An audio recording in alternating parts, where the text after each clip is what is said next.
Welcome to the President's Diary, a weekly program where we highlight the work of His Excellency Dr. Mohamed Irfaan Ali. President Ali on Monday, March 1, accompanied by Vice President Dr. Bara Jagdeo, met with permanent secretaries at his office on Shiv Chandra Paul Drive. The President received updates on current projects from these officers. Discussions also included timelines for completion. The President has promised to deliver substantial infrastructural changes during his time in office. He continues to promote nation building as his main goal. On Tuesday, March 2, on the first anniversary of the March 2020 general and regional elections, President Ali announced that a new national award, the Order of Democracy, will be instituted. His Excellency said the names of the recipients of this prestigious award would be announced later this year. In his address to the nation, President Ali said in order to ensure that political, civil, and human rights are protected and Guyana prospers, then democracy must be preserved and strengthened.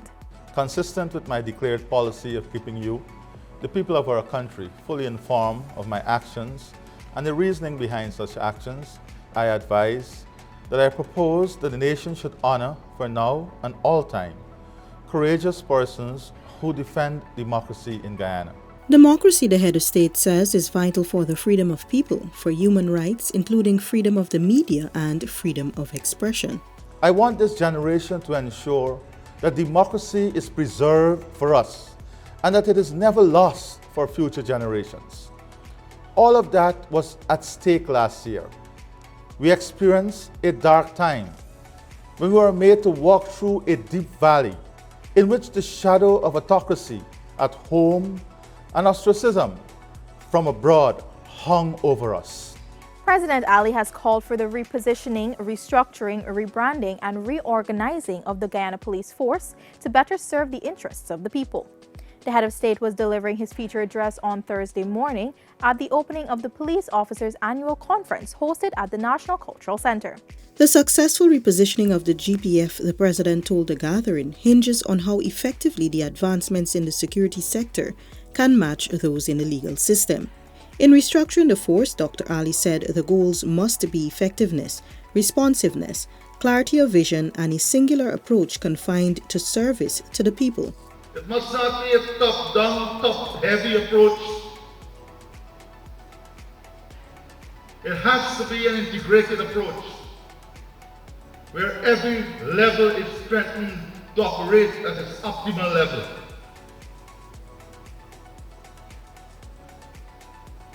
That begs the discussion on our organizational structure itself. What was the structure designed to achieve, as against what is needed in today's society and the future for our country? Is it optimal?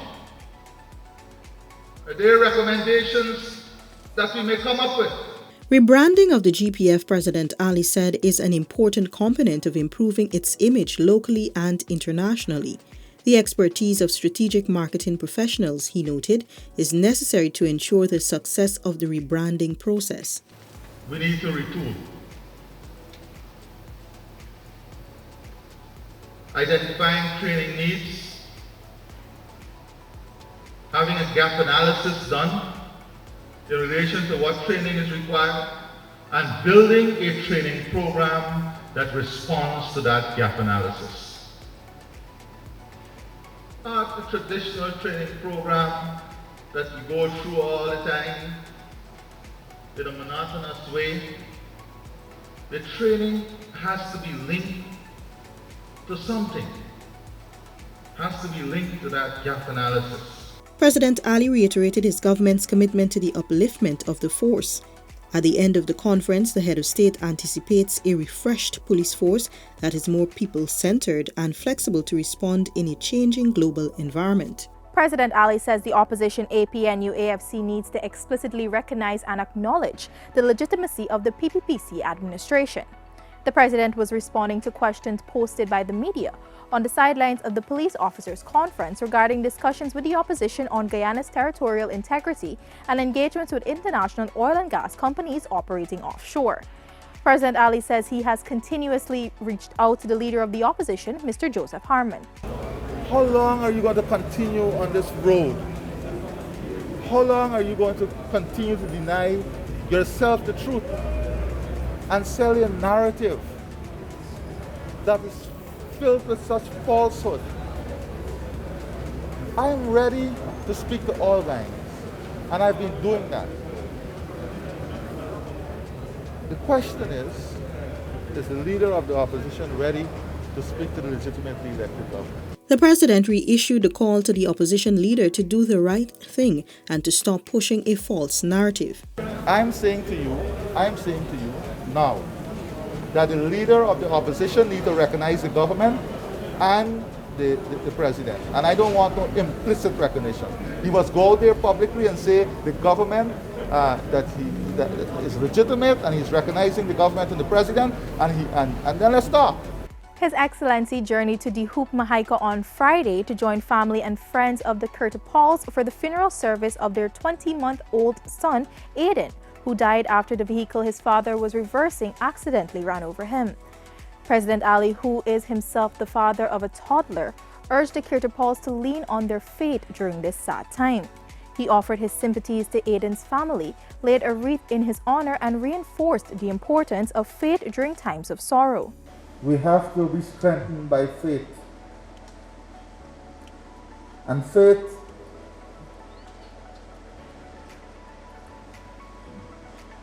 gives us an understanding that we don't have control over everything. And it is those little things that we don't have control of that we have to rely on the Creator to grant us the strength, to grant us the faith, to grant us the understanding. The president noted that losing a child is one of the most heart-wrenching pains a parent can feel, and that he understands the void that is left in their lives. He said that there is no doubt that Aiden brought tremendous joy and happiness to the family. The essence of the family has to do with the development of children themselves. We celebrate our children's accomplishments just like our parents would have celebrated our accomplishments. So one can only imagine the pain of a parent, the pain of a family, when we have to let go of that joy. There is no words. I'm lost for words to express to this family. Relatives, friends, and members of the community turned up to pay their respects to the lad and to comfort his grieving parents. President Ali was accompanied by Chief Executive Officer of the Guyana Office for Investment, Dr. Peter Ramsaroop, Deputy Speaker of the National Assembly, Mr. Lennox Schumann, Member of Parliament, Mr. Faisal Jafar Ali, and Justice Retired Cecil Kennard. The president on Saturday morning paid tribute to the late Kausila, also known as Alice, for her unwavering stance in fighting for sugar workers. Kausila was killed on March 6, 1964, during an industrial strike at Plantation Lenore, West Coast, Demerara. President Ali laid a wreath at her grave and delivered a tribute honoring her commitment and sacrifice to the country. Death to Comrade Kausila left her name eternally marked in the history books and in the history of Guyana. She is still alive. She is still honored. Her name will continue for generations. And why would her name continue? Because she made the ultimate sacrifice for what she believed in. Kausila, along with several other women, stood resolutely on a bridge before a tractor ran them over, killing her and injuring the others. President Ali, while noting her sacrifice for the rights of workers, emphasized the need for government to ensure the rights of the sugar workers in Guyana are protected. The building of the sugar industry is part of the legacy of Kausila. The protection of the workers is part of her legacy. When we fail to protect the workers, when we stop protecting sugar, we are failing her legacy, and we are going to stop protecting what she fought for. The head of state also on Saturday reaffirmed his government's commitment to creating the enabling environment for investment. The president was speaking at a sword-turning ceremony for the Guyanese-owned $3 billion boutique-style Eden Hotel on Robb and Ornock Street, Georgetown. President Ali committed that the policies and incentives implemented would see investors benefiting from their returns. In this regard, the head of state says the administration is moving ahead with its energy mix program, which includes natural gas.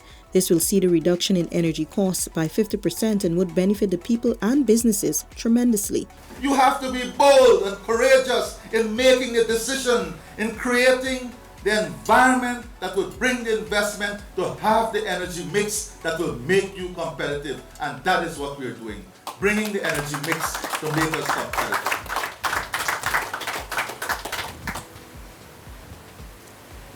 We have to have the right infrastructure.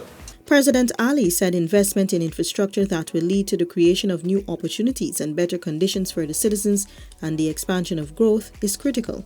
We have to have the people with the right training and the right skills. Minister Onej touched on it. We are now going to invest in a tourism and hospitality institute. We have to train thousands of Guyanese. With a level of investment that is coming in the services sector, within 3 years, we have to have at least 3,000 Guyanese ready for the sector. The hotel falls under the Best Western Hotel and Resorts franchise and will be the first of its kind in the Caribbean. Added to that, Arimu Investments Incorporated, the developer of the project, is a 100% Guyanese-owned company.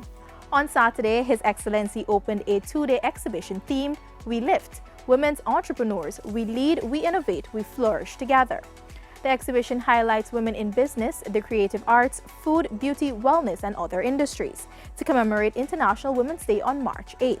Addressing the gathering at the Arthur Chung Conference Center for the event, President Ali says focus is being placed on ways to increase household income.